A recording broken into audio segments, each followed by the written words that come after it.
اعوذ باللہ من الشیطان الرجیم بسم اللہ الرحمن الرحیم الحمد للہ الذی اخرج من النون ما ادرج فی القلم وابرز الی الوجود بالجود ما اکنز فی العدم وفتق ما رتق واظہر ما کتم وعلم بالقلم الملقب بأم الکتاب الکتاب المبین فی اللوح المحفوظ ما لم یعلم وفصل وقدر فی النفس ما فی العقل وقضا وحکم صدق اللہ العظیم قال اللہ تعالی فی القرآن العظیم انا انزلناہ فی لیلۃ القدر وما ادراک ما لیلۃ القدر لیلۃ القدر خیر من الف شہر تنزل الملائکۃ والروح فیہا بإذن ربہم من کل امر سلام ہی حتی مطلع الفجر وقال اللہ تعالی فی القرآن العظیم یحبونہم کحب اللہ والذین آمنوا اشد حبا للہ صدق اللہ مولانا العظیم وصدق الرسول النبی الکریم الامین الرؤوف الرحیم۔ معزز اراکین درویش رنگ، آج کی رات شب قدر ہے، جس کو ہمارے اسلام میں ایک بنیادی اہمیت حاصل ہے۔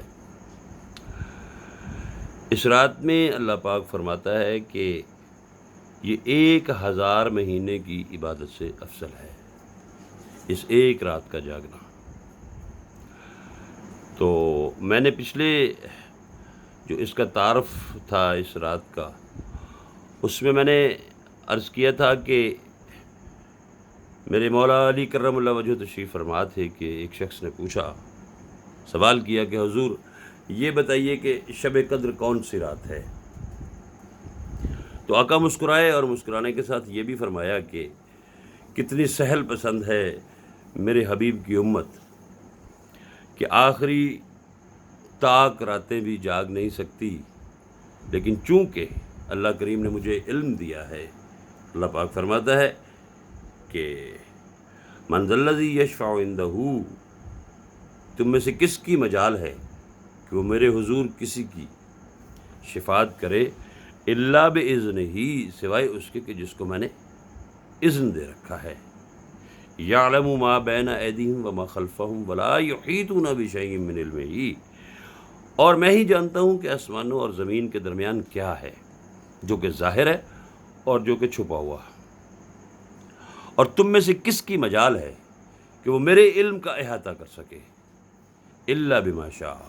سوائے اس کے کہ جس کو میں نے یہ عطا کر رکھا ہے۔ تو ان کے عطا کیے ہوئے علم سے، اس رب ذوالجلال کے عطا کیے ہوئے علم سے میرے مولا نے فرمایا کہ چونکہ میں نے سلونی کا دعویٰ کیا ہے، اس لیے میں تمہیں یہ رموز بتا دیتا ہوں کہ قرآن مجید کی ہر سورہ مبارکہ کی ایک معرفت ہے، اور اس معرفت میں بات یہ ہے کہ جو سوال ہوتا ہے اس کا جواب اس سورہ مبارکہ کے اندر ہی موجود ہوتا ہے، جس پر آپ نے فرمایا کہ انا انزلناہ فی لیلۃ القدر، لیلۃ القدر خیر من الف شہر تنزل الملائکۃ والروح۔ یہ لیلۃ القدر کا لفظ کتنی دفعہ اس سورہ مبارکہ میں استعمال ہوا؟ تو اس نے جواب دیا کہ حضور 3 بار۔ تو لیلۃ القدر میں حروف کتنے ہیں؟ کہ لام، یہ، لام، تے، الف، لام، کاف، دال، را، 9 حروف ہیں۔ تو 9 حروف ہیں، 3 دفعہ لیلۃ القدر استعمال ہوا، تو 9 تیا 27، یہ 27ویں کی شب ہے، جو کہ آج کی رات ہے، جس رات میں روح الامین جبریل امین آسمان سے اترتے ہیں اور وہ عشاق کو دیکھتے ہیں کہ جو اس رب ذوالجلال کے حضور سجدوں میں گرے ہیں، جو پڑے ہیں سجدوں میں، ان سے آ کے مصافحہ بھی کرتے ہیں، ان کو برکتیں بھی دیتے ہیں۔ تو میں آج کی گفتگو کا آغاز جو ہے وہ ایک اللہ کے ولی جناب حضرت شقیق بلخی جو کہ بہت بڑے ولی اللہ ہوئے ہیں، آپ بہت بڑے بزرگ ہیں، جن کا روحانیت میں اور معرفت میں ایک بہت بڑا مقام ہے، ان کے شاگرد کہہ لیں، مرید کہہ لیں، ان کی صحبت میں رہنے والے، ان کے خدمت گزار دوسرے جو شخص ہیں جو ان کے ساتھ ساتھ ان کی خدمت کرتے ہیں، ان کا نام ہے حضرت حاتم اسم۔ حاتم اسم سے حضرت شقیق بلخی نے سوال کیا 30 سال کی مسلسل خدمت کے بعد۔ انہوں نے پوچھا کہ حاتم اسم، اتنا عرصہ تم نے میرے ساتھ گزارا، 30 سال زندگی کے تم نے مجھے دیے، ان 30 سالوں میں تم نے کیا سیکھا، تم نے کیا پایا اور کیا کھویا؟ یعنی کہ دوسرے الفاظ میں اگر ہم یہ کہیں کہ انہوں نے یہ سوال کیا کہ اس 30 سالہ زندگی کا جو حاصل ہے، جو خلاصہ ہے، وہ کیا ہے؟ تو حضرت حاتم اسم نے جواب دیا کہ حضور، میں نے آپ کی صحبت میں رہ کے اس 30 سالہ زندگی میں نے کل 8 چیزیں سیکھی اور 8 چیزوں کو سمجھا کہ زندگی میں 8 چیزیں جو ہیں،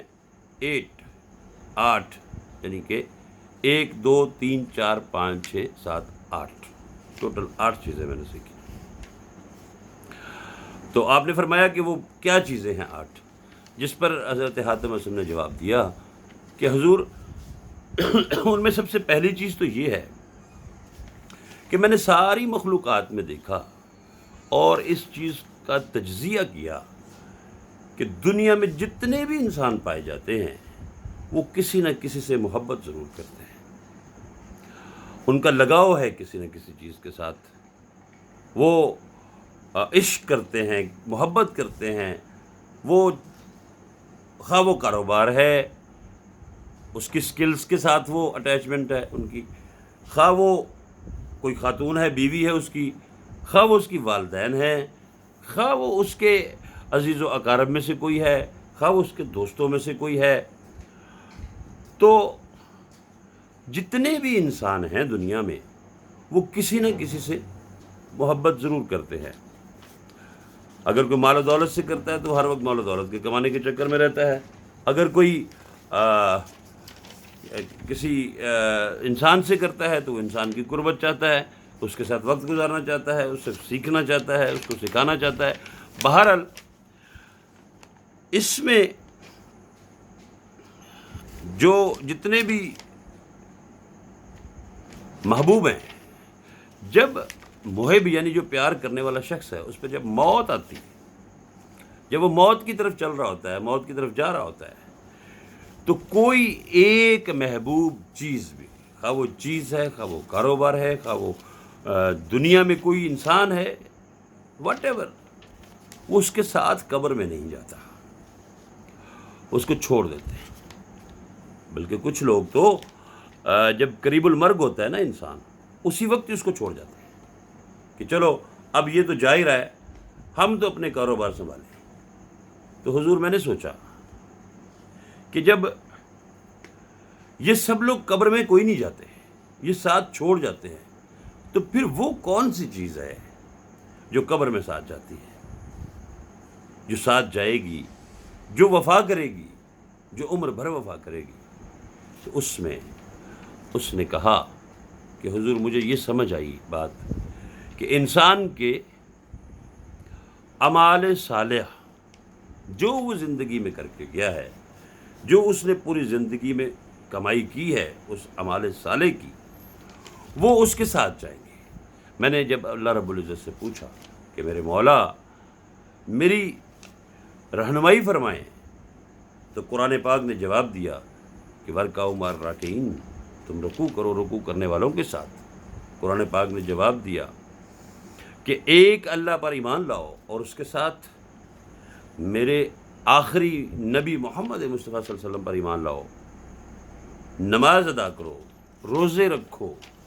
حج ادا کرو، عمرے کرو، زکوٰۃ ادا کرو۔ تو اسلام کے اصولوں پر چلتے ہوئے اخلاق سے پیش آؤ، حسن اخلاق پیدا کرو، برائیوں سے بچو، ہر طرح کی غیبت سے بچو، چغلی سے بچو، برائی سے بچو، کسی کی برائی کرنے سے بچو، ایسا کام کرو جس سے تمہارے اعمال صالح جو ہیں وہ تمہارے ساتھ جائیں۔ تو حضور میں نے پہلی چیز تو یہ سیکھی کہ میں نے پھر اس کے بعد جو محبت کی نا وہ اعمال صالح کے ساتھ کی، تو مجھے یہ یقین ہو گیا کہ اعمال صالح ہی انسان کے ساتھ جائیں گے جو اس کی آگے جا کے نجات کا وسیلہ بنیں گے۔